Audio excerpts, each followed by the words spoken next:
Stell dir vor, es gab einmal ein Buch, das alle Geheimnisse des Universums enthielt. Ein Buch, geschrieben von einem Gott. Ein Buch, das denjenigen, der es las, unsterblich machte, allwissend, allmächtig. Ein Buch, das die Sprache der Sterne lehrte, die Kontrolle über die Elemente gewährte, die Tore zur Unterwelt öffnete. Die alten Ägypter nannten es das Buch des Thoth. Thoth, der Gott der Weisheit, der Schrift, der Magie. Der Gott, der die Geheimnisse der Schöpfung kannte, weil er bei der Schöpfung dabei war. Der Gott, der die Zeit maß, den Mond regierte, die Toten ins Jenseits führte. Dieser Gott, so wird erzählt, schrieb seine Weisheit nieder. In einem Buch. Oder vielleicht in mehreren Büchern. Die Quellen sind sich nicht einig. Manche sprechen von einem Buch mit 42 Kapiteln.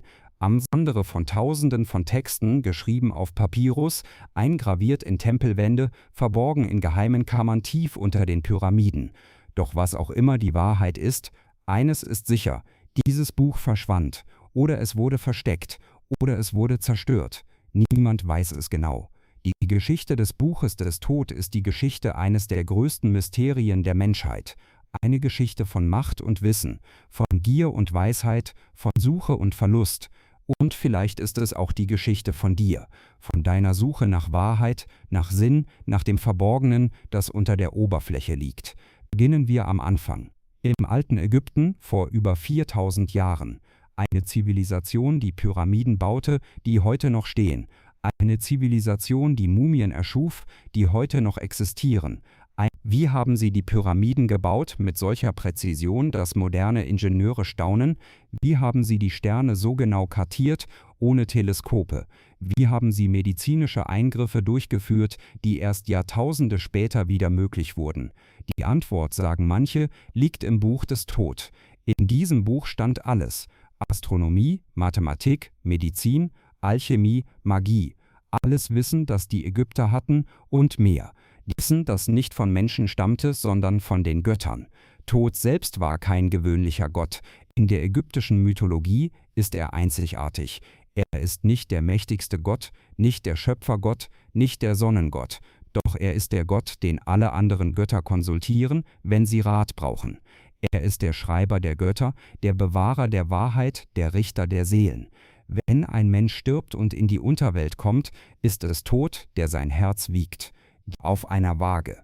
Auf der einen Seite das Herz des Verstorbenen, auf der anderen Seite eine Feder, die Feder der Maat, die Göttin der Wahrheit und Gerechtigkeit. Wenn das Herz schwerer ist als die Feder, wird es von einem Monster verschlungen. Die Seele ist verloren.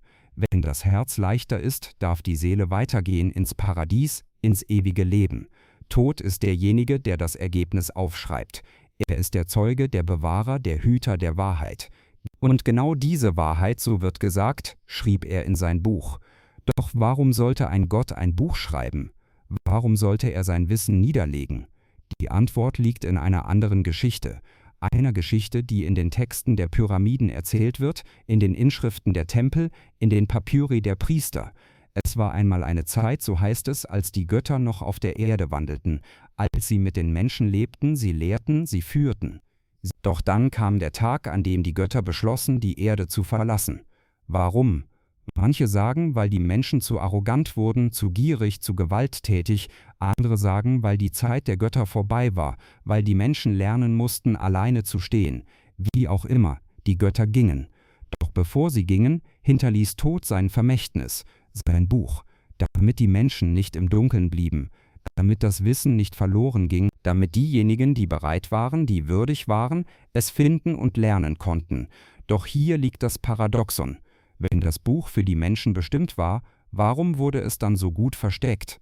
Warum konnte es nicht jeder lesen? Die Antwort ist einfach und doch komplex, weil Wissen Macht ist. Und Macht in den falschen Händen ist gefährlich. Stell dir vor, du hättest ein Buch, das dir lehrt, wie man Gold erschafft. Nicht metaphorisches Gold, sondern echtes physisches Gold. Und was würde passieren? Die Wirtschaft würde zusammenbrechen, Gold würde wertlos werden, Chaos würde entstehen. Oder stell dir vor, du hättest ein Buch, das dir lehrt, wie man die Gedanken anderer kontrolliert. Was würde passieren? Freiheit würde verschwinden, Manipulation würde herrschen, die Gesellschaft würde zerfallen. Deshalb, so die Legende, wurde das Buch des Thoth nicht für alle bestimmt. Es wurde für die Eingeweihten bestimmt, für diejenigen, die nicht nur nach Macht strebten, sondern nach Weisheit, für diejenigen, die verstanden, dass Wissen Verantwortung bedeutet, für diejenigen, die bereit waren, den Preis zu zahlen. Und was war dieser Preis? Der Preis war die Transformation. Wer das Buch des Tod lesen wollte, musste sich selbst verwandeln, musste seine Gier überwinden, seine Angst besiegen, sein Ego auflösen, musste zu einem neuen Menschen werden. Nur dann öffnete sich das Buch. Nur dann offenbarten sich seine Geheimnisse. Das klingt mystisch, märchenhaft, unrealistisch. Doch ist es das? Denke an dein eigenes Leben. Wie oft hast du Rat bekommen, den du nicht befolgt hast? Wie oft hast du Wissen gehabt, das du nicht genutzt hast? Wie oft hast du die Wahrheit gesehen, die du ignoriert hast? Nicht, weil das Wissen nicht da war, sondern weil du nicht bereit warst, weil du noch nicht die Person warst, die dieses Wissen verkörpern konnte. So war es auch mit dem Buch des Tod. Es war nicht versteckt, weil es nicht gefunden werden sollte. Es war versteckt, weil nur die Bereiteten es finden konnten. Und die Bereiteten waren selten. Die Geschichte erzählt von einem Prinzen namens Setna Khaem-Warset. Er lebte während der 19. Dynastie vor etwa 3000 Jahren. Setna war kein gewöhnlicher Prinz. Er war ein Gelehrter, ein Magier, ein Sucher nach Wissen. Und er hörte von dem Buch des Tod. Es sollte in einem Grab liegen, im Tal der Könige, bewacht von magischen Schlangen und Skorpionen, beschützt durch Flüche und Zauber. Doch Setna ließ sich nicht abschrecken. Er wollte das Buch. Er wollte die Macht. Er wollte das Wissen. Also machte er sich auf den Weg. Er fand das Grab, er besiegte die Wächter, er brach die Siegel und er fand das Buch. Es lag auf der Brust einer Mumie, eines toten Priesters, der das Buch im Leben gehütet hatte und im Tod nicht loslassen wollte. Setna nahm das Buch.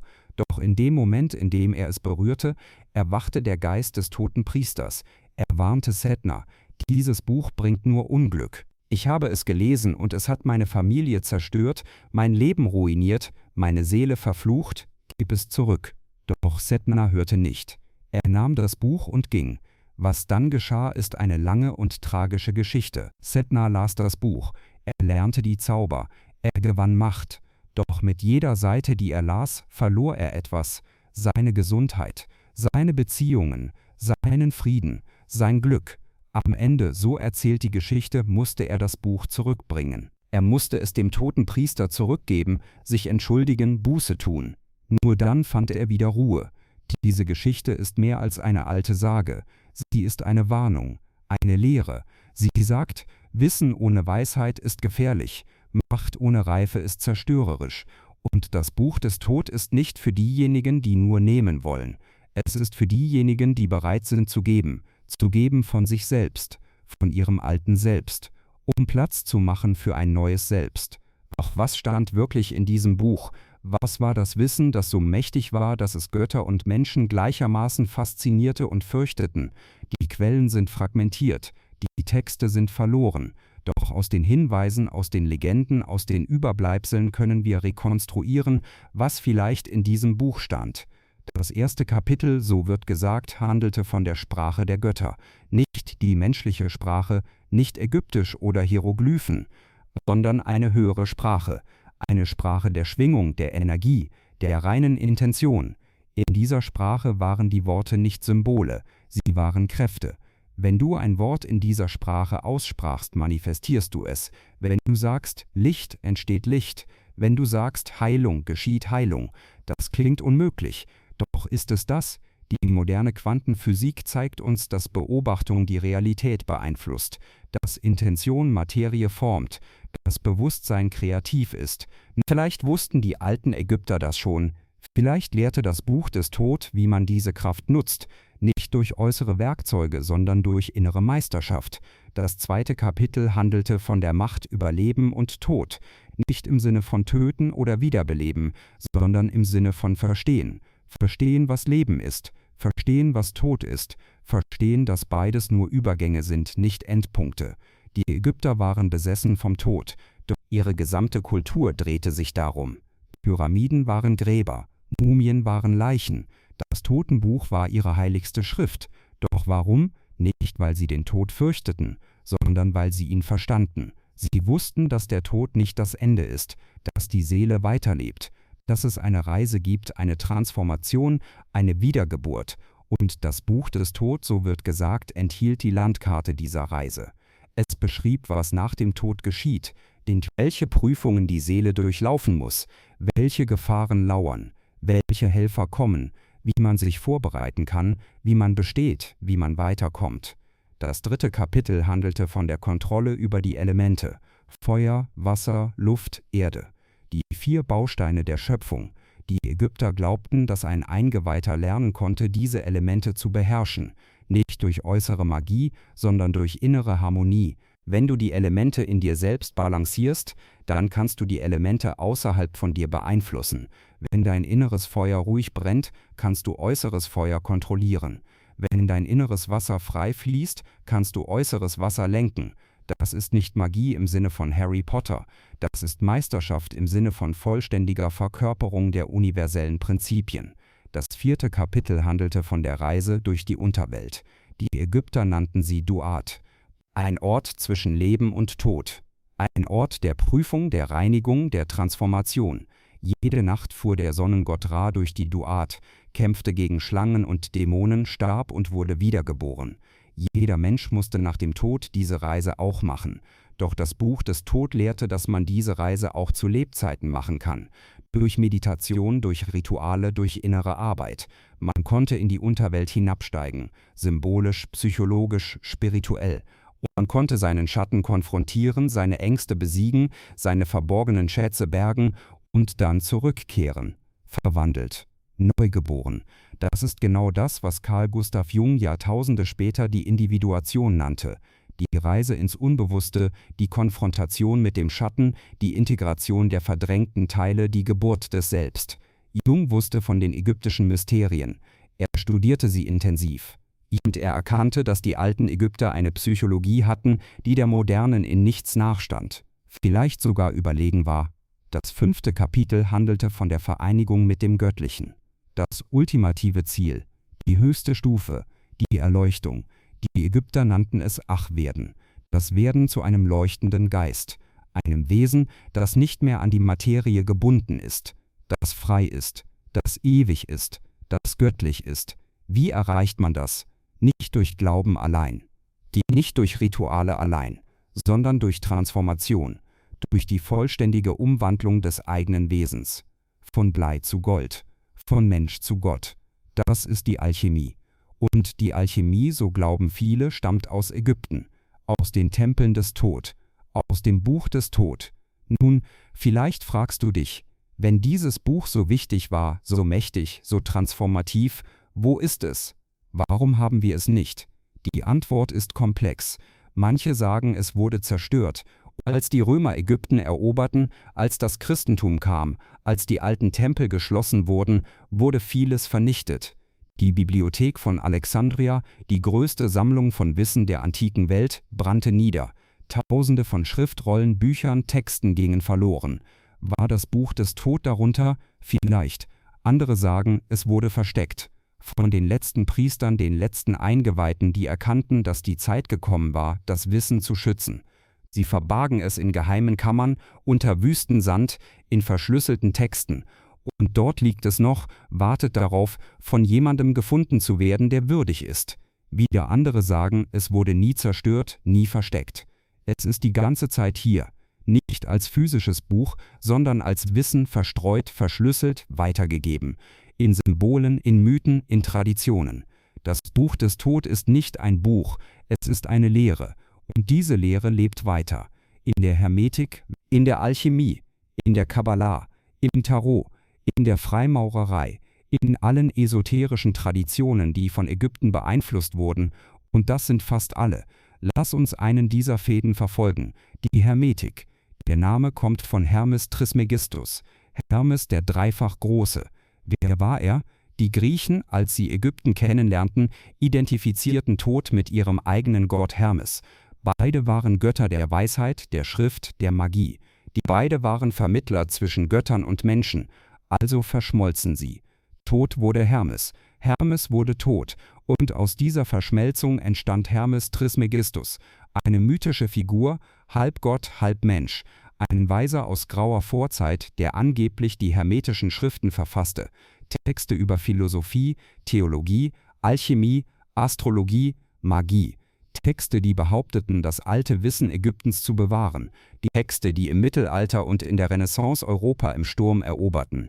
Texte, die die Grundlage der westlichen Esoterik bildeten. Sind diese Texte das Buch des Tod? Nicht direkt. Sie wurden Jahrhunderte später geschrieben, in griechischer Sprache, nicht in ägyptischer. Doch sie beanspruchen, die Weisheit des Tod zu übermitteln.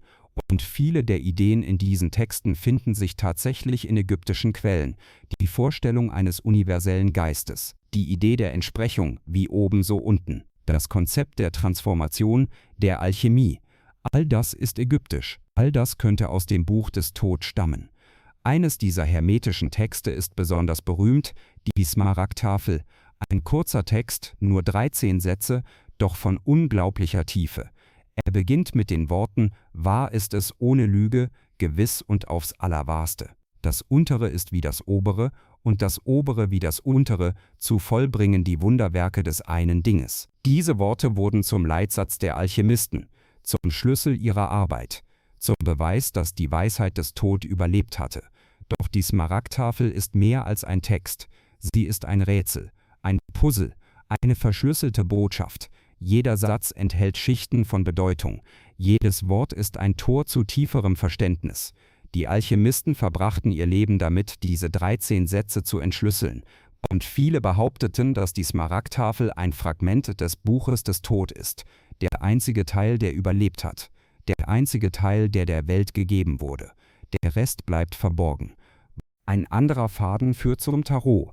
Die bunten Karten, die heute oft für Wahrsagerei benutzt werden. Doch das Tarot ist mehr als ein Kartenspiel. Es ist, laut einigen Gelehrten, ein verschlüsseltes Buch, ein Buch ohne Worte. Ein Buch aus Bildern, und dieses Buch, so behaupten sie, ist das Buch des Tod. Diese Theorie wurde besonders vom französischen Okkultisten Eliphas Levi im 19. Jahrhundert popularisiert. Levi schrieb, das Tarot ist ein wahrhaft philosophisches Buch und es ist das Buch des Tod Hermes Trismegistos, das Buch des Enoch, das Buch des Hiram und des Abraham. Seine 72 Blätter entsprechen den 72 Namen Gottes. Ist das wahr? Ist das Tarot wirklich das Buch des Tod? Die Beweise sind dünn. Das Tarot, wie wir es kennen, entstand im 15. Jahrhundert in Italien. Das ist Jahrtausende nach den alten Ägyptern. Doch die Symbole im Tarot sind alt, sehr alt. Der Narr, der Magier, die Hohepriesterin, der Herrscher, der Turm, die Sonne, der Tod, die Welt. Diese Archetypen sind universal. Sie finden sich in allen Kulturen zu allen Zeiten. Und sie finden sich auch in Ägypten. Die 72 Karten des Tarot könnten den 72 Kapitel des Buches des Tod entsprechen, das in manchen Quellen erwähnt wird. Jede Karte könnte ein Kapitel sein, jedes Bild könnte eine Lehre sein. Wenn du das Tarot in der richtigen Reihenfolge liest, wenn du die Symbole verstehst, wenn du die Botschaft entschlüsselst, dann hältst du das Buch des Tod in deinen Händen, so die Theorie. Ob sie stimmt oder nicht, ist vielleicht nicht wichtig. Was wichtig ist, ist die Idee dahinter. Die Idee, dass Wissen auf verschiedene Weisen übermittelt werden kann. Nicht nur durch Worte, sondern durch Symbole, durch Bilder, durch Geschichten. Dass die Wahrheit nicht in einem physischen Buch liegt, sondern in der Fähigkeit, die Zeichen zu lesen. Die Zeichen, die überall sind. In der Natur, in den Mythen, in den Träumen, im Leben selbst. Vielleicht ist das die größte Lehre des Buches des Tod, dass es nicht gefunden werden muss, dass es bereits gefunden ist, dass du es bereits hast, in dir. Doch bevor wir zu tief in die Symbolik eintauchen, müssen wir zurückkehren zu Tod selbst. Wer war dieser Gott wirklich? Was machte ihn so besonders, dass sein Name Jahrtausende überdauerte? In der ägyptischen Mythologie gibt es viele Götter. Ra, der Sonnengott, der mächtigste von allen. Osiris, der Gott der Unterwelt und der Wiedergeburt. Isis, die große Mutter, die Magierin. Horus, der Falkengott, der Beschützer. Doch Tod ist anders. Er ist kein Kriegergott, kein Schöpfergott, kein Fruchtbarkeitsgott. Er ist der Gott des Geistes, der Gott des Intellekts, der Gott des Wissens. In den Darstellungen wird Tod meist als Mann mit dem Kopf eines Ibis gezeigt, manchmal auch als Pavian. Beides sind Tiere, die in der ägyptischen Kultur eine besondere Bedeutung hatten. Der Ibis, ein Vogel mit langem gebogenem Schnabel, wurde als Symbol der Weisheit gesehen. Er watete durch das Wasser des Nils, suchte geduldig nach Nahrung, beobachtete aufmerksam seine Umgebung. So sollte auch der Weise sein. Geduldig, aufmerksam, in der Tiefe suchend. Der Pavian hingegen wurde mit dem Mond assoziiert. Paviane heulen bei Sonnenaufgang, als würden sie die Sonne begrüßen. Die Ägypter sahen darin ein Ritual, eine Verbindung zur göttlichen Ordnung. Und Tod war eng mit dem Mond verbunden. Während Ra der Gott der Sonne war des Tages, der Helligkeit, war Tod der Gott des Mondes, der Nacht, des verborgenen Lichts. Der Mond verändert sich, er wächst und schwindet, er stirbt und wird wieder geboren. Der ist das Symbol der Zyklen, der Zeit, der Transformation. Und Tod war der Meister dieser Zyklen.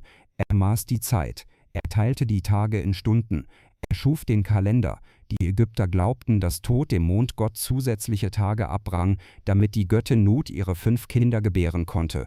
Ohne diese zusätzlichen Tage wäre die Schöpfung unvollständig geblieben. Tod war also nicht nur Beobachter der Zeit, sondern Gestalter der Zeit. Er griff ein in den Lauf der Dinge. Er veränderte das Schicksal. Das macht ihn zu einem der faszinierendsten Götter der Mythologie. Er ist nicht nur passiv weise, sondern aktiv schöpferisch. Seine Weisheit ist keine abstrakte Theorie, sondern praktische Macht. In einem der ägyptischen Schöpfungsmythen heißt es, dass die Welt durch das Wort erschaffen wurde. Der Gott Pet sprach und es wurde. Doch wer gab Pet die Worte? Tod. Tod war der Gott der Sprache, der Grammatik, der Logik. Ohne ihn gäbe es keine Kommunikation, keine Ordnung, kein Verständnis. Die Ägypter nannten ihre heilige Schrift Mechu Neter, die Worte der Götter. Und diese Worte, so glaubten sie, wurden von Tod selbst erschaffen. Jedes Hieroglyphenzeichen war ein göttliches Symbol, ein Träger von Macht. Wenn ein Priester ein Hieroglyphenzeichen schrieb, tat er mehr als nur Informationen festhalten. Er rief eine Kraft herbei, er manifestierte eine Realität. Deshalb waren die Schreiber im alten Ägypten so hoch angesehen. Sie waren nicht nur Beamte oder Sekretäre, sie waren Diener des Tod. Sie waren Vermittler zwischen der sichtbaren und der unsichtbaren Welt. In den Tempeln gab es spezielle Räume, genannt Häuser des Lebens, in denen die Schreiber arbeiteten. Dort wurden nicht nur Administrativtexte verfasst, sondern auch heilige Texte, Zaubersprüche, Rituale, medizinische Rezepte, astronomische Beobachtungen. All dieses Wissen wurde aufgeschrieben, archiviert, gehütet, und über all dem wachte Tod. Er war der Schutzpatron dieser Häuser, der Hüter des Wissens, der Lehrer der Schreiber. Doch Tod lehrte nicht nur die Lebenden, er spielte auch eine entscheidende Rolle im Totenreich. Wenn ein Mensch starb, musste seine Seele eine lange Reise durch die Duat machen, die Unterwelt. Diese Reise war voller Gefahren. Dämonen lauerten, Fallgruben warteten, Prüfungen mussten bestanden werden. Am Ende dieser Reise stand die Gerichtshalle der Maat, der Ort des jüngsten Gerichts. Dort saß Osiris auf seinem Thron, umgeben von 42 Göttern, den Richtern der Toten. Die Seele musste vor diesen Richtern eine Beichte ablegen, eine negative Beichte. Sie musste sagen, ich habe nicht getötet, ich habe nicht gestohlen, ich habe nicht gelogen und so weiter, 42 Sünden, die sie nicht begangen haben durfte. Doch Worte allein reichten nicht, die Wahrheit musste bewiesen werden. Und dafür gab es das Wiegen des Herzens. Das Herz des Verstorbenen wurde auf eine Waage gelegt. Auf der anderen Seite lag die Feder der Maat, leicht wie ein Hauch, rein wie die Wahrheit. Wenn das Herz schwerer war als die Feder, bedeutete das, dass die Seele voller Sünden war, voller Lügen, voller Schuld. Dann wurde das Herz von Ammit verschlungen, einem Monster mit dem Kopf eines Krokodils, dem Oberkörper eines Löwen und dem Hinterteil eines Nilpferds. Die Seele war dann verloren, ausgelöscht, für immer vernichtet. Doch wenn das Herz leichter war als die Feder oder genau im Gleichgewicht, dann durfte die Seele weitergehen. Sie wurde zu einem einem leuchtenden Geist, der in den Gefilden der Seligen leben durfte, in ewiger Freude und Frieden. Und wer stand neben dieser Waage? Wer beobachtete das Wiegen? Wer schrieb das Ergebnis auf? Tod. Mit seinem Schreibrohr und seiner Palette stand er da, unbestechlich, genau, der ewige Zeuge. Diese Szene, das Wiegen des Herzens, ist eine der am häufigsten dargestellten Szenen in ägyptischen Gräbern. Sie findet sich im Totenbuch, dem Leitfaden für die Seele auf ihrer Reise durch die Unterwelt. Und das Totenbuch selbst, so wird manchmal behauptet, ist eine Version oder ein Fragment des Buches des Tod. Denn wer sonst hätte das Wissen über die Unterwelt? Wer sonst wusste, welche Zaubersprüche die Seele brauchte, um die Dämonen zu besiegen? Wer sonst kannte die geheimen Namen der Götter, die ausgesprochen werden mussten, um die Tore zu öffnen? Nur Tod. Nur der Gott, der zwischen den Welten wandelte, der sowohl im Himmel als auch in der Unterwelt zu Hause war, der sowohl Leben als auch Tod verstand. Diese Dualität macht Tod zu einer Brückenfigur. Er vereint Gegensätze, Tag und Nacht, Leben und Tod, Wissen und Geheimnis, Ordnung und Magie. In der hermetischen Tradition wird genau diese Fähigkeit, Gegensätze zu vereinen, als das Zeichen des wahren Eingeweihten gesehen. Der Hermetiker ist nicht jemand, der eine Seite wählt. Er ist jemand, der beide Seiten versteht, beide Seiten integriert, beide Seiten transzendiert. Das ist die große Lehre, die Tod verkörpert. Und das ist vielleicht der tiefste Inhalt des Buches des Tod. Nicht spezifische Zauberformeln oder technische Anleitungen, sondern eine Philosophie. Eine Philosophie der Ganzheit, der Balance, der Transformation. Doch wie gelangte dieses Wissen aus Ägypten in die Welt? Wie wurde Tod zu Hermes? Wie wurde das ägyptische Mysterium zum hermetischen Erbe? Die Antwort liegt in der Geschichte Ägyptens selbst. Nach dem Untergang der großen Pharaonendynastien wurde Ägypten von Fremdmächten erobert. Erst die Perser, dann die Griechen unter Alexander dem Großen, schließlich die Römer. Jede dieser Kulturen brachte ihre eigenen Götter, ihre eigenen Philosophien, ihre eigenen Traditionen mit. Doch sie alle waren fasziniert von Ägypten, von seiner Größe, seinem Alter, seiner Weisheit. Die Griechen besonders sahen in Ägypten die Quelle allen Wissens. Pythagoras, der große Mathematiker und Philosoph, soll in Ägypten studiert haben. Platon soll dort gewesen sein. Herodot, der Historiker, bereiste Ägypten ausführlich und schrieb darüber. Die Griechen erkannten in den ägyptischen Göttern ihre eigenen Götter wieder. Sie nannten das Synkretismus, die Verschmelzung von Gottheiten. Ra wurde Helios, Isis wurde Demeter, Osiris wurde Dionysus und Tod wurde Hermes. Doch es war mehr als nur eine Gleichsetzung. Es war eine Transformation. Der ägyptische Tod, der Gott der Weisheit, verschmolz mit dem griechischen Hermes, dem Götterboten, dem Gott der Reisenden, der Händler, aber auch der Diebe und der Magie. Aus dieser Verschmelzung entstand eine neue Figur, Hermes Trismegistus, Hermes der dreimal Große. Warum dreimal groß? Weil er als der größte Philosoph, der größte Priester und der größte König galt. Er vereinte in sich Weisheit, Spiritualität und Macht. Er war das Ideal des vollkommenen Menschen. Und ihm wurden zahlreiche Schriften zugeschrieben, die sogenannten Hermetika, Werke, die in den ersten Jahrhunderten nach Christus entstanden, in griechischer Sprache geschrieben, aber behaupteten, uraltes ägyptisches Wissen zu bewahren. Sind diese Texte authentisch ägyptisch? Die moderne Wissenschaft sagt, nein. Sie sind griechisch-ägyptisch, eine Mischung, eine Synthese, doch sie enthalten Elemente, die tatsächlich ägyptisch sind. Einer der bekanntesten hermetischen Texte ist der Poimandres, der erste Traktat des Corpus Hermeticum. In diesem Text beschreibt Hermes eine Vision. Er sieht das Licht, das Urlicht, aus dem alles entsteht. Er sieht die Schöpfung der Welt, die Entstehung des Menschen, den Fall in die Materie und den Weg zurück zum Göttlichen. Diese Kosmologie ähnelt stark den ägyptischen Schöpfungsmythen.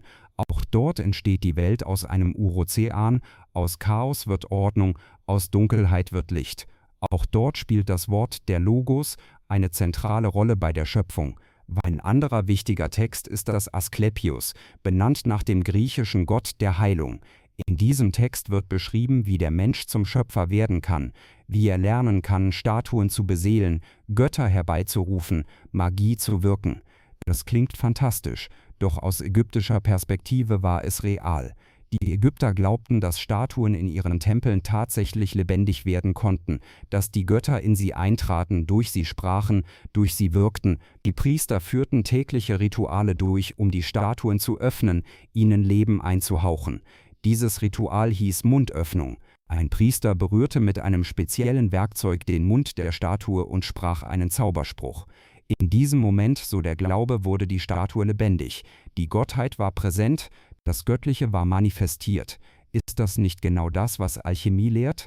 Dass Materie beseelt werden kann, dass Geist in Stoff eintreten kann, Dass das Untere wie das Obere ist, die Hermetiker des Mittelalters lasen diese Texte und erkannten darin die Grundlagen ihrer eigenen Arbeit. Sie sahen Hermes Trismegistus als ihren Lehrer, als den Uran ihrer Tradition. Sie nannten ihre Philosophie Hermetik, zu Ehren des Meisters. Und sie behaupteten, dass all ihr Wissen letztlich aus Ägypten stammte, aus den Tempeln des Thoth, aus dem Buch des Thoth. Ob das historisch korrekt ist, ist umstritten, doch symbolisch ist es wahr. Denn die Ideen, die die Hermetiker lehrten, finden sich tatsächlich in Ägypten. Die Idee der Transformation, die Idee der Entsprechung, die Idee, dass der Mensch göttlich werden kann, all das ist zutiefst ägyptisch. Lass uns nun einen Blick auf die Smaragdtafel werfen, diesen kurzen, doch unglaublich dichten Text, der als das Herzstück der hermetischen Lehre gilt. Die Legende besagt, dass die Smaragdtafel von Hermes Trismegistus selbst geschrieben wurde, dass er sie in einer Höhle versteckte, graviert auf eine Tafel aus Smaragd, dass sie später von Apollonius von Tyana, einem griechischen Philosophen und Mystiker, gefunden wurde. Doch diese Geschichte ist Mythos. Die Smaragdtafel, wie wir sie kennen, tauchte erst im 8. oder 9. Jahrhundert auf, in arabischen alchemistischen Texten. Sie wurde dann ins Lateinische übersetzt und verbreitete sich in ganz Europa. Trotz ihres späten Auftauchens wird die Smaragdtafel als eines der ältesten und wichtigsten Dokumente der Alchemie angesehen. Warum? Weil sie in 13 Sätzen die gesamte Philosophie der Transformation zusammenfasst. Lass uns diese Sätze Satz für Satz betrachten, denn in ihnen könnte tatsächlich das Wissen des Buches des Thoth verborgen sein. Der erste Satz: Wahr ist es ohne Lüge, gewiss und aufs Allerwahrste. Das klingt wie eine Einleitung, doch es ist mehr. Es ist eine Betonung der Wahrheit. Der Text sagt, was jetzt kommt, ist nicht Spekulation, nicht Fantasie, nicht Meinung. Es ist Wahrheit, absolute, unveränderliche Wahrheit. In einer Welt voller Lügen, Täuschungen und Illusionen ist diese Betonung wichtig. Sie fordert dich auf, aufmerksam zu sein, ernst zu nehmen, was folgt. Der zweite Satz ist der berühmteste: Das Untere ist wie das Obere und das Obere wie das Untere, zu vollbringen die Wunderwerke des einen Dinges. Wie oben, so unten. Dieser Satz ist das Herzstück der hermetischen Philosophie. Er besagt, dass es eine Entsprechung gibt zwischen den verschiedenen Ebenen der Realität.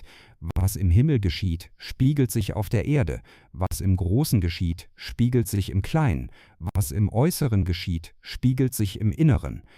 Diese Idee ist revolutionär. Sie bedeutet, dass du das Universum verstehen kannst, indem du dich selbst verstehst, dass du die Gesetze des Kosmos erkennen kannst, indem du die Gesetze deines eigenen Geistes erkennst, dass Mikrokosmos und Makrokosmos eins sind. Die alten Ägypter glaubten genau das. Sie sahen den Menschen als ein Abbild des Universums. Der Körper war der Tempel, die Organe waren die Götter, das Herz war der Pharao, der Herrscher, das Blut war der Nil, der Lebensstrom, der Atem war die Luft, der göttliche Geist. Wenn du deinen Körper pflegst, pflegst du das Universum. Wenn du deine Seele reinigst, reinigst du die Welt. Der dritte Satz: Und wie alle Dinge entstanden sind aus der Betrachtung des einen, so sind alle Dinge entstanden aus diesem einen Ding durch Anpassung. Hier wird die Einheit betont. Am Anfang war das eine, nicht Vielheit, sondern Einheit, nicht Trennung, sondern Ganzheit. Aus diesem einen entstand alles andere. Nicht durch Zufall, sondern durch Anpassung, durch Manifestation, durch den Willen des einen. Die Ägypter nannten dieses eine Neta Neteru, den Gott der Götter, den namenlosen, formlosen, unbegreiflichen Urgrund, aus dem alle Götter, alle Wesen, alle Dinge hervorgingen. In den Pyramidentexten heißt es: Ich bin der eine, der zu Zweien wurde, der zu Vieren wurde, der zu Acht wurde, und doch bin ich der eine. Das ist dieselbe Idee. Das eine wird zu vielen, doch bleibt immer das eine. Der vierte Satz: Sein Vater ist die Sonne, seine Mutter der Mond. Der Wind hat es in seinem Bauch getragen, die Erde ist seine Nährerin. Hier werden die 4 Elemente und die 2 Lichter eingeführt: Sonne und Mond, männlich und weiblich, Feuer und Wasser, Wind die Luft, Erde die Materie. Alles, was existiert, entsteht aus der Vereinigung dieser Prinzipien. Die Sonne ist der aktive, zeugende Vater. Der Mond ist die empfangende, nährende Mutter. Der Luft ist der Vermittler, der Träger, der Atem. Die Erde ist die Form, die Substanz, die Manifestation. Ohne diese 4 gibt es keine Schöpfung. Ohne ihre Balance gibt es kein Leben. Die Alchemisten verstanden diesen Satz als Anleitung für ihre Arbeit. Um das Gold zu erschaffen, mussten sie die 4 Elemente in ihrem Werk vereinen. Feuer musste mit Wasser versöhnt werden, Luft musste mit Erde verschmolzen werden. Nur dann konnte die Transformation geschehen. Nur der 5. Satz: Das ist der Vater aller Vollkommenheit der ganzen Welt. Alles, was vollkommen ist, entsteht aus dieser Vereinigung. Alles, was ganz ist, kommt aus dieser Balance. Vollkommenheit ist nicht das Fehlen von Fehlern. Vollkommenheit ist die Integration aller Teile, die Harmonie aller Elemente, die Einheit in der Vielfalt. Der 6. Satz: Seine Kraft ist vollkommen, wenn sie in Erde verwandelt worden ist. Hier wird die Bedeutung der Manifestation betont. Die Kraft allein reicht nicht. Vision allein reicht nicht. Idee allein reicht nicht. Alles muss in die Erde kommen, in die Form, in die Materie. Nur dann ist es vollkommen. Nur dann ist es real. Nur dann wirkt es.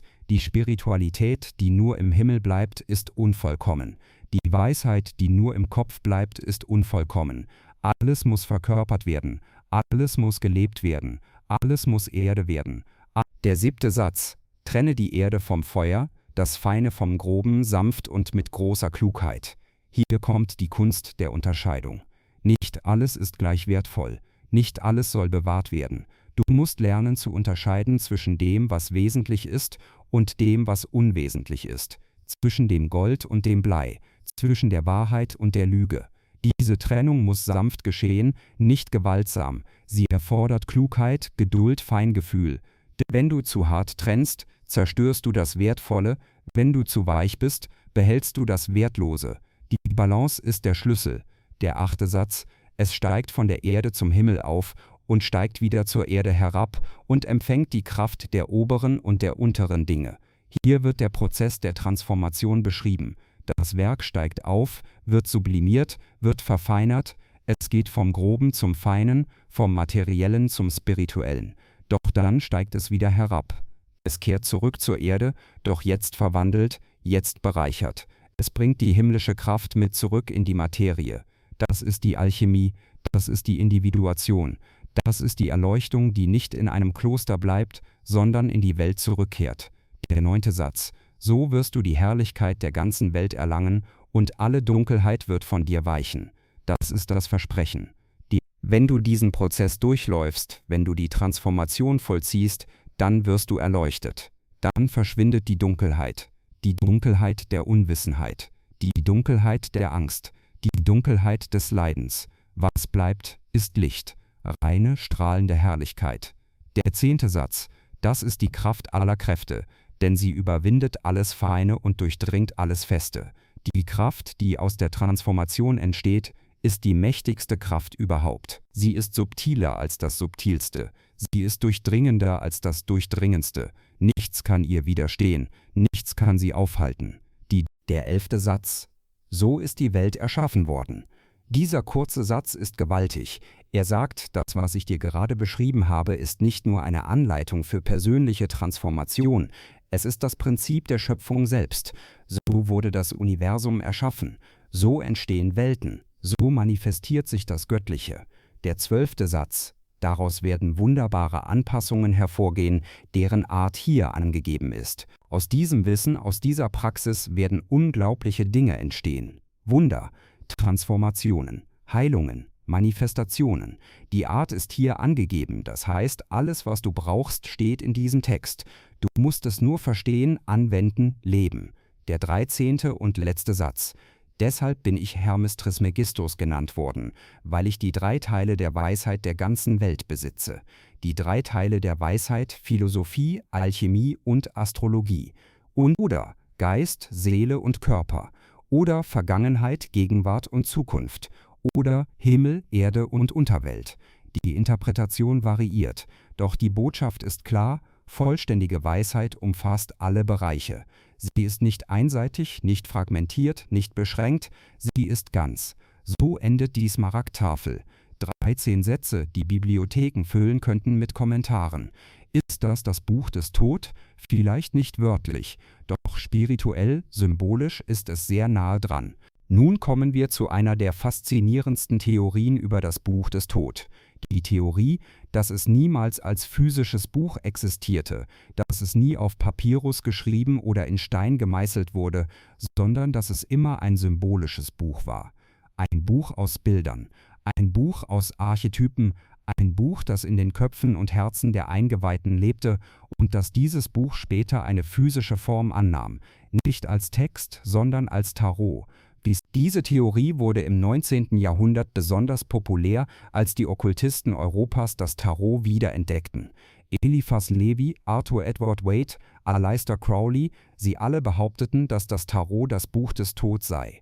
Dass die 22 großen Arkana die 22 Buchstaben des hebräischen Alphabets repräsentierten. Dass jede Karte ein Kapitel sei, eine Lehre, ein Schlüssel zu tieferem Verständnis. Schauen wir uns das genauer an. Das Tarot besteht aus 78 Karten. 22 davon sind die großen Arkana, die Hauptkarten mit symbolischen Bildern. Die restlichen 56 sind die kleinen Arkana, aufgeteilt in 4 Farben: Stäbe, Kelche, Schwerter und Münzen. Diese 4 Farben entsprechen den 4 Elementen. Stäbe sind Feuer, Kelche sind Wasser, Schwerter sind Luft, Münzen sind Erde. Schon hier sehen wir eine Verbindung zur ägyptischen Philosophie, zur hermetischen Lehre, zu den 4 Elementen, die wir bereits besprochen haben. Doch die wahre Magie liegt in den 22 großen Arkana. Jede Karte erzählt eine Geschichte. Zusammen erzählen sie die Geschichte der menschlichen Seele. Die Reise vom Unwissenden zum Erleuchteten, vom Narren zum Weltlichen. Beginnen wir mit der ersten Karte, der Narre. Ein junger Mann steht am Rand einer Klippe, schaut zum Himmel, ein Stab über der Schulter, ein kleiner Hund an seiner Seite. Er ist sorglos, unschuldig, ahnungslos. Jeden Moment könnte er abstürzen, doch er hat keine Angst. Warum? Weil er noch nicht weiß, was Gefahr ist. Er ist das pure Potenzial, der Anfang der Reise, das unbeschriebene Blatt. In der ägyptischen Mythologie gibt es keine direkte Entsprechung zum Narren. Es gibt das Konzept des Ahu, des Neugeborenen, des Ungeformten. Jede Seele beginnt als Ahu, ohne Wissen, ohne Form, ohne Identität. Erst durch die Reise durch die Welt, durch das Leben, durch die Prüfungen wird sie geformt, wird sie zum Ach, zum Erleuchteten. Die zweite Karte, der Magier. Nummer 1. Ein Mann steht vor einem Tisch, auf dem die Symbole der 4 Elemente liegen: Stab, Kelch, Schwert, Münze. Er zeigt mit einer Hand zum Himmel, mit der anderen zur Erde. Über seinem Kopf schwebt das Unendlichkeitssymbol. Er ist der Vermittler, der Brückenbauer, der Himmel und Erde verbindet. Erinnert dich das an jemanden? An Tod, an Hermes. Der Magier ist die Verkörperung des hermetischen Prinzips, wie oben, so unten. Er hat gelernt, die Kräfte zu nutzen. Er ist kein Narr mehr. Er ist bewusst. Er hat Macht. Doch er ist noch am Anfang. Er muss noch viel lernen. Die dritte Karte, die Hohepriesterin. Eine Frau sitzt zwischen 2 Säulen, eine schwarze und eine weiße. Auf ihrem Schoß liegt ein Buch. Hinter ihr hängt ein Schleier, der ein Geheimnis verbirgt. Sie ist die Hüterin des verborgenen Wissens, die Bewahrerin der Mysterien, die Lehrerin der inneren Wahrheit. In Ägypten könnte sie Isis sein, die große Göttin der Magie, die Mutter, die Heilerin, die die Geheimnisse kennt, die niemand sonst kennt. Isis war es, die Osiris wieder zum Leben erweckte. Isis war es, die ihren Sohn Horus beschützte. Isis war es, die den geheimen Namen des Ra herausfand und damit Macht über ihn gewann. Die Hohepriesterin ist die weibliche Kraft der Weisheit. Während der Magier aktiv ist, ist sie passiv. Während er nach außen wirkt, wirkt sie nach innen. Beide sind notwendig. Beide sind heilig. Die vierte Karte, die Herrscherin. Nummer 3. Eine Frau sitzt auf einem Thron in der Natur, umgeben von Fülle, Fruchtbarkeit, Schönheit. Sie ist die Mutter Natur, die Gebärende, die Nährende. In Ägypten könnte sie Hathor sein, die Göttin der Liebe, der Freude, der Musik. Oder Nut, die Himmelsgöttin, deren Körper den gesamten Himmel bildet, aus deren Schoß die Sterne geboren werden. Die Herrscherin lehrt die Schönheit des Lebens, das Genießen der Sinne, die Fülle der Erde. Sie erinnert uns daran, dass Spiritualität nicht bedeutet, die Materie zu verlassen, sondern die Materie zu heiligen. Die fünfte Karte, der Herrscher. Nummer 4. Ein Mann sitzt auf einem steinernen Thron, ein Zepter in der Hand, eine Krone auf dem Haupt. Er ist die Autorität, die Struktur, die Ordnung. In Ägypten ist er der Pharao. der göttliche König, der Vermittler zwischen Göttern und Menschen, der Maat aufrechterhält die kosmische Ordnung. Der Herrscher lehrt Verantwortung, Disziplin, Führung. Er ist das Yang zur Yin der Herrscherin. Beide zusammen schaffen die Balance zwischen Chaos und Ordnung, zwischen Freiheit und Struktur. So geht die Reise weiter. Karte um Karte. Der Hierophant, der spirituelle Lehrer. Die Liebenden, die Wahl zwischen zwei Wegen. Der Wagen, der Triumph des Willens. Die Kraft, die Bezähmung des inneren Tieres. Der Eremit, die Suche nach innerer Wahrheit. Das Rad des Schicksals, die Zyklen des Lebens. Die Gerechtigkeit, die Balance und Konsequenz. Der Gehängte, das Opfer und die neue Perspektive. Der Tod, das Ende und der Neubeginn. Die Mäßigkeit, die Verschmelzung der Gegensätze. Der Teufel, die Versuchung und die Fesseln. Der Turm, der Zusammenbruch falscher Strukturen. Der Stern, die Hoffnung und Heilung. Der Mond, die Illusionen und das Unbewusste. Die Sonne, die Klarheit und das Bewusstsein. Das Gericht, die Auferstehung und Transformation. Und schließlich die Welt, die Vollendung und Ganzheit. 22 Stationen, 22 Archetypen, 22 Kapitel der Seele. Ist das Zufall oder ist das tatsächlich das Buch des Tod, versteckt in Bildern, bewahrt durch die Jahrhunderte, weitergegeben von Generation zu Generation? Und die Gelehrten streiten darüber. Die Historiker sagen, nein, das Tarot entstand im 15. Jahrhundert in Italien als Kartenspiel. Es hat nichts mit Ägypten zu tun. Doch die Okkultisten sagen, die Bilder sind älter als die Karten. Die Archetypen sind universell. Und wenn man die Symbolik genau betrachtet, findet man ägyptische, kabbalistische, hermetische, christliche, buddhistische Elemente. Alles vermischt, alles vereint. Vielleicht ist das die wahre Magie des Tarots. Dass es ein lebendiges Buch ist. Ein Buch, das sich anpasst, das wächst, das verschiedene Traditionen integriert. Ein Buch, das nicht starr ist, sondern fließend. Und vielleicht war genau das auch das Buch des Tod. Nicht ein fester Text, sondern eine lebendige Weisheit. Eine Weisheit, die in verschiedenen Formen auftaucht. In Mythen, in Symbolen, in Ritualen, in Träumen. Eine Weisheit, die nicht gefunden wird, sondern sich offenbart. Dem, der bereit ist, dem, der die Augen hat zu sehen. Und Carl Gustav Jung hätte dieser Interpretation zugestimmt. Jung war fasziniert vom Tarot. Er sah darin eine Darstellung der Archetypen des kollektiven Unbewussten. Jede Karte repräsentierte einen Aspekt der menschlichen Psyche, ein universelles Muster, das in allen Menschen vorhanden ist, unabhängig von Kultur oder Zeit. Jung entwickelte seine eigene Theorie des Individuationsprozesses, des Weges zur Ganzwerdung. Und dieser Prozess ähnelt erstaunlich der Reise durch die Tarotkarten. Es beginnt mit dem Unbewussten, dem Narren, der nichts weiß. Dann kommt die Begegnung mit der Persona, der sozialen Maske, dem Magier, der nach außen wirkt. Dann die Begegnung mit der Anima oder dem Animus, der inneren weiblichen oder männlichen Seite, der Hohepriesterin oder dem Herrscher. Dann die Konfrontation mit dem Schatten, dem Teufel, den dunklen, verdrängten Teilen der Psyche. Dann die Krise, der Zusammenbruch, der Turm, wo alles, was man glaubte, zerbröselt. Dann die Wiedergeburt, das Gericht, wo das alte Selbst stirbt und das neue Selbst geboren wird. Und schließlich die Integration, die Welt, wo alle Teile vereint sind, wo Ganzheit erreicht ist. Jung nannte das Selbst. Das Selbst ist nicht das Ego. Das Ego ist nur ein kleiner Teil. Das Selbst ist die Totalität.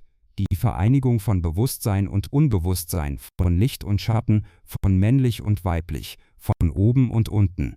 Genau das, was die Alchemisten das Gold nannten, genau das, was die Ägypter das Ach nannten, genau das, was Hermes Trismegistus das Eine nannte. Und Jung ging noch weiter.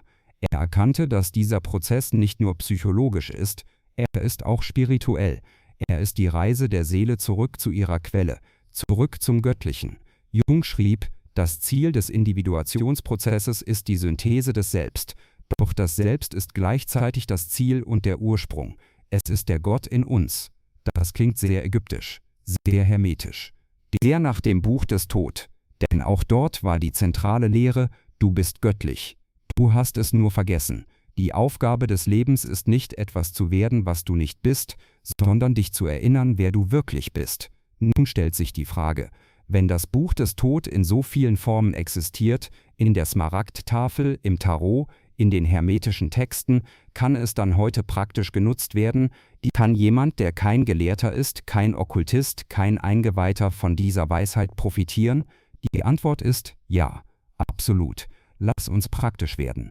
Lass uns schauen, wie die Weisheit des Tod in dein Leben integriert werden kann. Hier sind 5 Prinzipien, abgeleitet aus dem, was wir über Tod, über Hermes, über das verborgene Wissen wissen. Das erste Prinzip: die Macht der Worte. Tod ist der Gott der Sprache. Er lehrte, dass Worte nicht nur Kommunikationsmittel sind. Die sind Schöpfungskräfte. Was du sagst, manifestiert sich. Nicht magisch, nicht sofort, aber real, über Zeit. Wenn du jeden Tag sagst, ich bin ein Versager, dann wirst du dich wie ein Versager verhalten. Dann wirst du Versagerergebnisse erzielen. Nicht, weil das Universum dich bestraft, sondern weil deine Worte deine Überzeugungen formen, deine Überzeugungen deine Gedanken formen, deine Gedanken deine Handlungen formen, deine Handlungen deine Realität formen. Deshalb wähle deine Worte bewusst. Besonders die Worte, die du zu dir selbst sagst. Besonders die Worte, mit denen du dich selbst beschreibst. Besonders die Worte, mit denen du deine Realität interpretierst. Die alten Ägypter hatten spezielle Namen für verschiedene Aspekte einer Person. Dein Ren war dein Name, deine Identität. Dein Ba war deine Persönlichkeit, dein Ka war deine Lebenskraft, dein Ach war dein erleuchteter Geist. Jeder Name hatte Macht. Wenn du den wahren Namen von jemandem kanntest, hattest du Macht über ihn. Deshalb hatten die Pharaonen oft 5 verschiedene Namen. Der wahre Name wurde geheim gehalten. Was bedeutet das für dich? Es bedeutet, definiere dich nicht durch negative Labels. Ich bin depressiv, ich bin ängstlich, ich bin unfähig. Diese Labels werden zu deinem Namen, zu deiner Identität, zu deiner Realität. Wähle stattdessen Namen, die dich stärken. Ich bin im Prozess der Heilung. Ich bin auf dem Weg der Transformation. Ich bin im Werden. Das zweite Prinzip: die Balance von Licht und Schatten.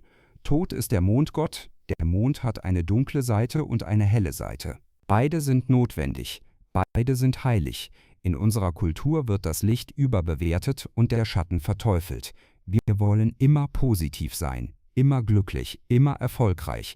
Doch das ist nicht natürlich, das ist nicht nachhaltig, das ist nicht gesund.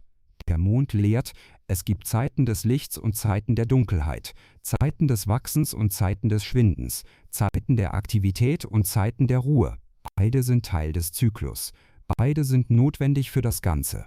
Carl Jung lehrte das Gleiche. Er sprach vom Schatten, den dunklen, verdrängten Teilen der Psyche. Und er sagte, der Schatten ist nicht der Feind. Er ist ein Teil von dir. Wenn du ihn verleugnest, wird er stärker. Wenn du ihn bekämpfst, wird er dich kontrollieren. Doch wenn du ihn anerkennst, wenn du ihn integrierst, wird er zu einer Quelle der Kraft. Die praktische Anwendung: mache Schattenarbeit. Frage dich regelmäßig: Was lehne ich an anderen ab? Was kritisiere ich am stärksten? Was verabscheue ich? Oft sind das Projektionen deines eigenen Schattens. Teile von dir, die du nicht akzeptierst, die du in anderen siehst. Erkenne das. Nimm die Projektion zurück. Sage, das, was ich dort sehe, ist auch in mir. Und das ist okay. Das macht mich nicht schlecht. Das macht mich menschlich. Das dritte Prinzip: die Kunst der Transformation. Tod ist der Meister der Alchemie. Er lehrt, dass alles transformiert werden kann. Blei zu Gold, Leiden zu Weisheit, Schwäche zu Stärke. Nichts ist festgelegt, nichts ist permanent. Alles ist im Fluss, alles kann verwandelt werden. Die Frage ist, wie? Die Alchemisten gaben eine klare Antwort: durch Feuer. Nicht das physische Feuer, sondern das innere Feuer. Das Feuer der Aufmerksamkeit, das Feuer des Bewusstseins, das Feuer der Intention. Wenn du etwas transformieren willst, musst du es ins Feuer legen. Du musst es anschauen, du musst es fühlen, du musst es durcharbeiten. Nicht verdrängen, nicht vermeiden, nicht betäuben, sondern bewusst erleben, vollständig durchleben, komplett transformieren. Ein Beispiel: du hast Angst. Alte, tiefsitzende Angst. Du kannst sie ignorieren. Du kannst sie mit Alkohol betäuben. Du kannst dich ablenken. Doch die Angst bleibt, sie wird sogar stärker. Oder du kannst sie ins Feuer legen. Du setzt dich hin. Du fühlst die Angst. Du fragst, wo sitzt sie im Körper? Wie fühlt sie sich an? Was sagt sie? Du bleibst dabei. Du atmest. Du gibst ihr Raum. Und langsam durch die Hitze deiner Aufmerksamkeit beginnt sie sich zu transformieren. Sie wird weicher. Sie wird kleiner. Sie wird zu etwas anderem. Vielleicht zu Traurigkeit. Vielleicht zu Wut. Vielleicht zu Frieden. Das ist Alchemie. Das ist die Macht des Tod. Das 4. Prinzip. Die Reise der Seele. Tod ist der Führer der Seelen durch die Unterwelt. Er lehrt, dass das Leben eine Reise ist. Nicht ein Ziel, sondern ein Weg. Nicht ein Zustand, sondern ein Prozess. Die alten Ägypter verstanden das Leben nicht als etwas, das man erreicht und dann genießt. Sie verstanden es als eine Vorbereitung. Eine Vorbereitung für die große Reise nach dem Tod. Eine Vorbereitung für die Prüfungen in der Duat. Eine Vorbereitung für das Wiegen des Herzens. Deshalb lebten sie bewusst. Sie fragten sich täglich: Ist mein Herz schwer? Habe ich heute gelogen? Habe ich heute jemandem geschadet? Habe ich heute gegen Maat verstoßen, gegen die kosmische Ordnung? Und wenn ja, versuchten sie es zu korrigieren, sich zu entschuldigen, Wiedergutmachung zu leisten, ihr Herz zu erleichtern. Du musst nicht an ein buchstäbliches Leben nach dem Tod glauben, um von dieser Weisheit zu profitieren. Du kannst es metaphorisch verstehen. Die Reise durch die Unterwelt ist die Reise durch schwierige Zeiten, durch Krisen, durch Verluste, durch Dunkelheit. Und das Wiegen des Herzens ist die Frage: Habe ich integer gelebt? Habe ich nach meinen Werten gehandelt? Bin ich mir selbst treu geblieben? Die praktische Anwendung: Führe ein Abendritual. Jeden Abend, bevor du schlafen gehst, frage dich: Wie war mein Herz heute? War es leicht oder schwer? Habe ich heute in Übereinstimmung mit meinen Werten gelebt? Wenn nein, was kann ich morgen anders machen? Das ist keine moralische Selbstkasteiung. Das ist liebevolle Selbstreflexion. Das ist die Praxis des bewussten Lebens. Das 5. Prinzip: die Vereinigung der Gegensätze. Tod vereint in sich männlich und weiblich, Tag und Nacht, Leben und Tod, Wissen und Geheimnis. Er lehrt, dass die höchste Weisheit nicht in der Wahl einer Seite liegt, sondern in der Integration beider Seiten. Das ist das hermetische Prinzip par excellence. Das ist die Quintessenz der Smaragdtafel. Das ist das Ziel der Alchemie. Nicht entweder oder, sondern sowohl als auch. Nicht Licht gegen Dunkelheit, sondern Licht und Dunkelheit. Nicht männlich gegen weiblich, sondern männlich und weiblich. Nicht Geist gegen Materie, sondern Geist und Materie. Jung nannte das die Conjunctio Oppositorum, die Vereinigung der Gegensätze. Und er sah darin das Ziel der Individuation. Nur wenn du alle Teile von dir integrierst, wirst du ganz. Nur wenn du aufhörst, einen Teil zu bekämpfen, findest du Frieden. Die praktische Anwendung: Identifiziere die Polaritäten in deinem Leben. Wo lebst du zu einseitig? Bist du zu sehr im Yang, in der Aktion, in der Leistung? Dann kultiviere das Yin, die Ruhe, das Sein. Bist du zu sehr im Yin, in der Passivität, in der Empfänglichkeit? Dann kultiviere das Yang, die Initiative, das Handeln. Suche nicht die Balance als einen festen Punkt. Suche sie als einen dynamischen Tanz. Mal mehr hier, mal mehr dort, immer in Bewegung, immer angepasst an das, was gerade gebraucht wird. Diese 5 Prinzipien sind keine vollständige Lehre. Sie sind Fragmente, Samen. Doch wenn du sie pflanzt, wenn du sie pflegst, wenn du sie wachsen lässt, werden sie zu einem Baum der Weisheit. Und unter diesem Baum kannst du ruhen, kannst du Früchte ernten, kannst du Schatten finden. Nun kommen wir zur entscheidenden Frage: Wird das Buch des Tod jemals gefunden werden? Wird jemand eines Tages eine versteckte Kammer in einer Pyramide öffnen und dort das Buch finden, perfekt erhalten, lesbar, vollständig? Die romantische Seite in uns möchte das glauben. Die Archäologen, die Abenteurer, die Schatzsucher, sie alle träumen davon. Und wer weiß, vielleicht ist es möglich. Ägypten gibt immer noch Geheimnisse preis. Noch nicht alle Gräber sind gefunden. Noch nicht alle Tempel sind ausgegraben. Unter dem Sand der Wüste könnten noch unzählige Schätze liegen. Doch es gibt eine andere Möglichkeit, eine tiefere Möglichkeit. Die Möglichkeit, dass das Buch des Tod nie verloren war. Dass es die ganze Zeit hier war. Nicht als Objekt, sondern als Weisheit. Nicht als Text, sondern als Bewusstsein. Stell dir vor, das Buch des Tod ist kein Buch aus Papier. Es ist ein Buch aus Erfahrung. Ein Buch, das geschrieben wird, während du lebst. Ein Buch, dessen Seiten deine Tage sind, dessen Kapitel deine Lebensphasen sind, dessen Worte deine Entscheidungen sind. Jeder Mensch schreibt sein eigenes Buch des Tod. Jeden Tag, mit jedem Atemzug, mit jeder Wahl. Und am Ende des Lebens, wenn dein Herz gewogen wird, ist das die Frage: Was steht in deinem Buch?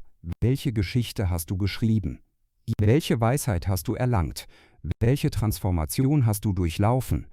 Von diesem Standpunkt aus ist die Suche nach dem Buch des Tod nicht eine äußere Suche, sie ist eine innere Suche, nicht eine Jagd nach einem Objekt, sondern eine Reise zu dir selbst, nicht ein Finden von etwas Verlorenem, sondern ein Erinnern von etwas Vergessenem.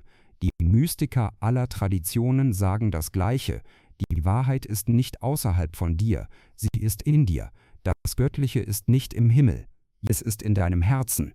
Das Wissen ist nicht in Büchern, es ist in deinem Sein. Doch wir haben es vergessen. Wir haben uns ablenken lassen. Wir haben gedacht, wir müssten suchen, reisen, lernen, erreichen. Und dabei haben wir übersehen, dass alles, was wir brauchen, bereits hier ist, bereits jetzt, bereits in uns. Das ist die tiefste Lehre des Buches des Tod, die Lehre, die Tod selbst verkörpert. Tod ist nicht nur ein Gott da draußen, Tod ist ein Prinzip in dir. Das Prinzip der Weisheit, das Prinzip des Bewusstseins, das Prinzip des Wissens. Wenn du deine Gedanken beobachtest, wirkt Tod in dir. Wenn du deine Worte wählst, wirkt Tod in dir. Wenn du lernst, verstehst, erkennst, wirkt Tod in dir. Du bist nicht getrennt von Tod, du bist ein Ausdruck von Tod. So wie jeder Mensch ein Ausdruck des Göttlichen ist, ein Funke des einen Lichts, ein Tropfen des einen Ozeans, ein Gedanke des einen Geistes. Die alten Ägypter wussten das. Sie bauten keine Tempel für die Götter da draußen.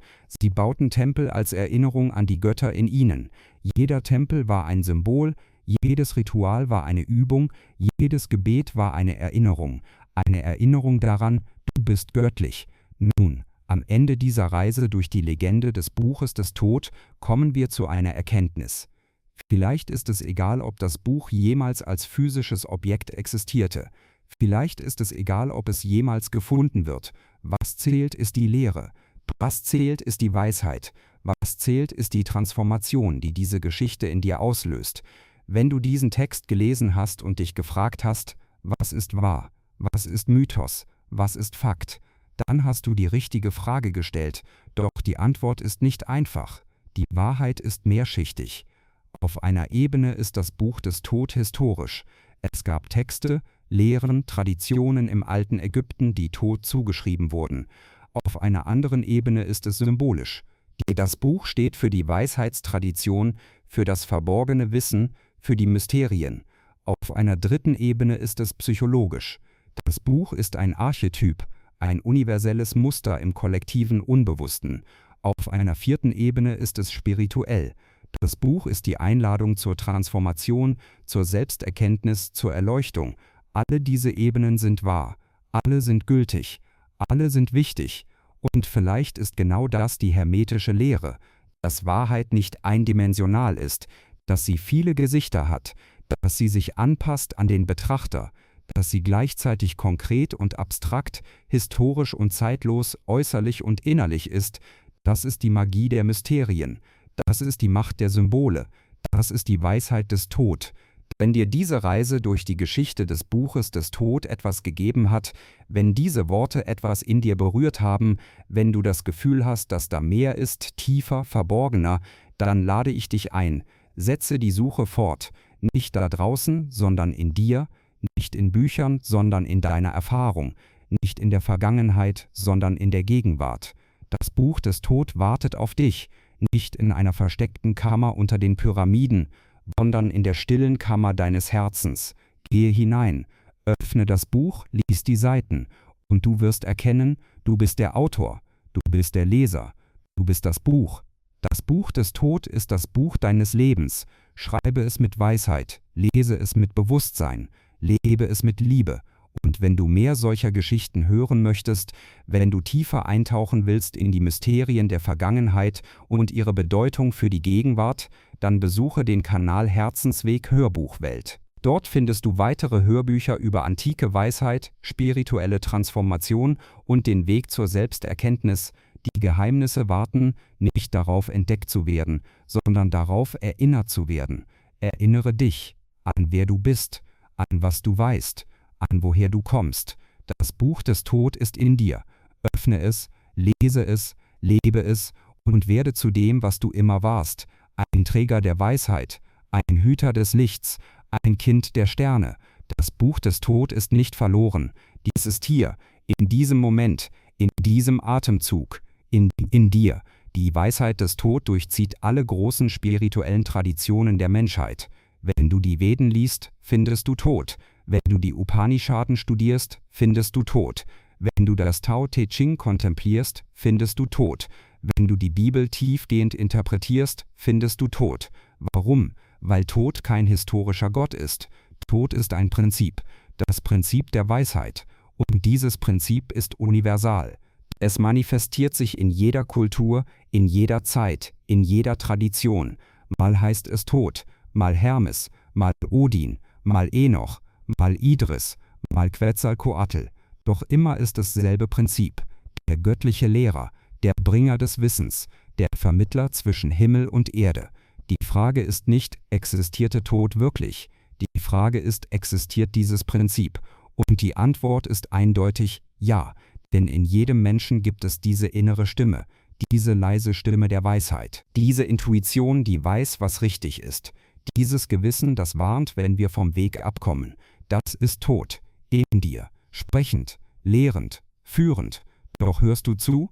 Das ist die Herausforderung unserer Zeit. Wir sind abgelenkt, überwältigt, überflutet mit Informationen, doch arm an Weisheit. Wir wissen mehr als je zuvor, doch verstehen weniger. Wir haben Zugang zu allen Büchern der Welt, doch lesen nicht das wichtigste Buch, das Buch unseres eigenen Herzens. Tod lädt uns ein, zurückzukehren zur Stille, zurückzukehren zur Tiefe, zurückzukehren zur Wahrheit. Nicht die Wahrheit, die jemand anderes dir sagt, sondern die Wahrheit, die du selbst erkennst. Die Wahrheit, die in dir aufsteigt, wenn du still wirst, wenn du lauschest, wenn du dich öffnest. Das ist die Praxis, das ist der Weg, das ist das Geheimnis. Es gibt kein äußeres Buch, das dir alle Antworten gibt, doch es gibt ein inneres Buch, das auf dich wartet. Und dieses Buch zu lesen, das ist die Reise deines Lebens. Die Reise, die Tod seit Jahrtausenden lehrt. Die Reise, die jeden Menschen ruft. Die Reise, die du jetzt beginnst, wenn du willst. Die Entscheidung liegt bei dir. Das Buch des Tod ist offen. Die Seiten sind leer. Oder besser gesagt, sie warten darauf, von dir gelesen zu werden. Mit den Augen deiner Seele, mit dem Verstand deines Herzens, mit der Weisheit deines Seins. Gehe diesen Weg. Mit Mut, mit Vertrauen. Tod geht mit dir.